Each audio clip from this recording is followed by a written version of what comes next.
सास हूँ इसलिए बदनाम हूँ। एक समधन जी, आप मेरी बेटी का बिल्कुल भी ध्यान नहीं रखती, अकेली ही काम में लगी रहती है। लेकिन मजाल है कि आप छोटी बहू से यह कह दे कि घर का काम तो करवा दिया कर। मेरी फूल से बच्ची की क्या हालत कर दी आपने। पर मैं भी कहाँ माथा फोड़ रही हूँ। भला कभी किसी सास ने अपनी बहू का भला चाहा है। बड़ी बहू भाविका की माँ ने फोन पर ही उसकी सास कोमल जी को सुना दिया। इससे पहले कि कोमल जी अपना पक्ष रखती, उन्होंने फोन काट दिया। दरअसल भाविका इतने दिनों बाद अपने हो गया था, इस कारण थोड़ी कमजोर थी। पर कोमल जी के लाख मना करने के बावजूद भी उसने जाने की जिद की और अपने मायके चली गई। वहां उसकी ऐसी हालत देखकर उसकी मां ने फट से कोमल जी को फोन लगा दिया।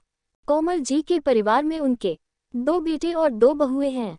पति का देहांत पहले ही हो चुका था। प्रॉपर्टी के नाम पर केवल 3 मंजिला मकान था, जिसमें पहली मंजिल पर कोमल जी का परिवार रहता था और बाकी के 2 मंजिल में किराएदार। बड़ा बेटा अनुभव, उसकी पत्नी भाविका और उसका एक बेटा समर्थ है, जबकि छोटा बेटा अनुज और उसकी पत्नी उदिता है। अनुज और उदिता की शादी को अभी 10 महीने ही हुए हैं, लेकिन घर के हालात काफी बदल गए हैं। पहले भाविका और कोमल जी दोनों मिलकर घर का काम आराम से संभाल लेती थी।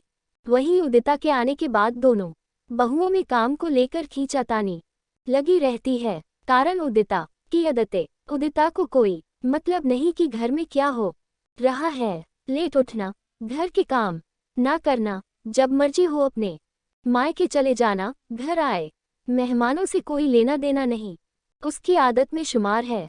और सबसे बड़ी बात, इसके लिए उसके मायके वाले भी कभी कुछ कहते नहीं। उल्टा जिस दिन भाविका और उसमें खींचातानी होती है, उस दिन उदिता की मम्मी भी फोन करके कोमल जी को 10 बातें सुना देती है। ऐसा नहीं है कि कोमल जी ने कभी उदिता को समझाने की कोशिश नहीं की, कई बार समझा चुकी है, लेकिन चिकने घड़े पर कभी पानी ठहरता है क्या। उस दौरान उदिता कोमल जी से ही लड़ पड़ती और रो रो कर अपनी माँ को फोन करके बताती और उसके बाद उदिता के माता पिता कोमल जी को फोन पर या कभी उनके घर बातें सुना जाते। उदिता के आने के बाद भाविका में भी काफी बदलाव आ चुका था। अब उसकी भी मर्जी होती तो वह कोई काम करती, अन्यथा अपने कमरे में जाकर बैठ जाती।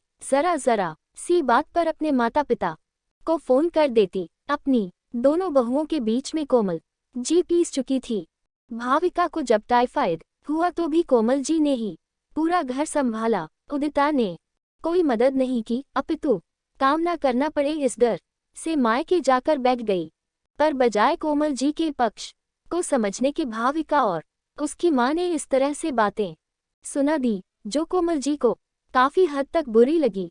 शाम को जब अनुभव और अनुज घर आए तो कोमल जी ने उन्हें बताया कि किस तरह भाविका की मम्मी ने उनसे बात की। हाँ तो माँ, इसमें भाविका या उसके माता पिता की क्या गलती। उदिता भी इस घर की बहू है, आप दोनों बहुओं को एक समान क्यों नहीं रखती।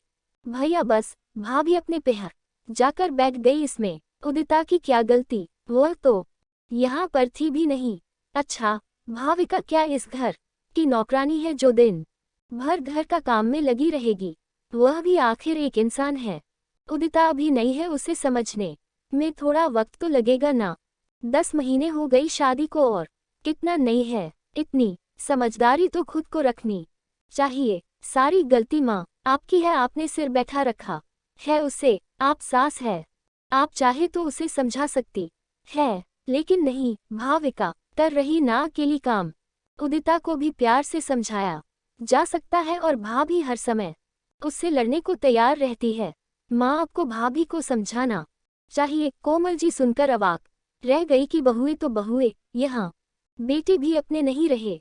दोनों ने कोमल जी को ही 10 बातें सुना दी। दोनों की बातों को सुनकर उन्हें दुख तो बहुत हुआ, पर अब उन्होंने निर्णय ले लिया था कि उन्हें क्या करना है। चुप हो जाओ तुम दोनों, अब मुझे कोई बात नहीं करनी। अपनी अपनी पत्नियों को फोन करो कि कल की कल ही यहाँ मौजूद हो जाए। बस इतनी ही बर्दाश्त करने की हद है मेरी। कोमल जी ने इतनी जोर से चिल्लाकर कहा कि दोनों भाई बिल्कुल चुप हो गए। इस तरह का रूप तो कभी माँ का देखा भी नहीं था उन लोगों ने। दोनों चुपचाप अपने अपने कमरे में चले गए और अपनी अपनी पत्नियों को फोन कर दिया। कोमल जी पूरी रात हॉल में चुपचाप बैठी रही। नींद आंखों से कोसों दूर थी। आंखों में से आंसू झरझर बह रहे थे। इस दिन की तो कभी कल्पना भी नहीं की थी उन्होंने। पर अब जो भी हो, निर्णय तो उन्होंने ले लिया था और उसे वह कल सबके सामने ही जाहिर करने वाली थी। ऐसा क्या निर्णय लिया था कोमल जी ने? पढ़ने के लिए नीचे दिए गए लिंक पर क्लिक कीजिए।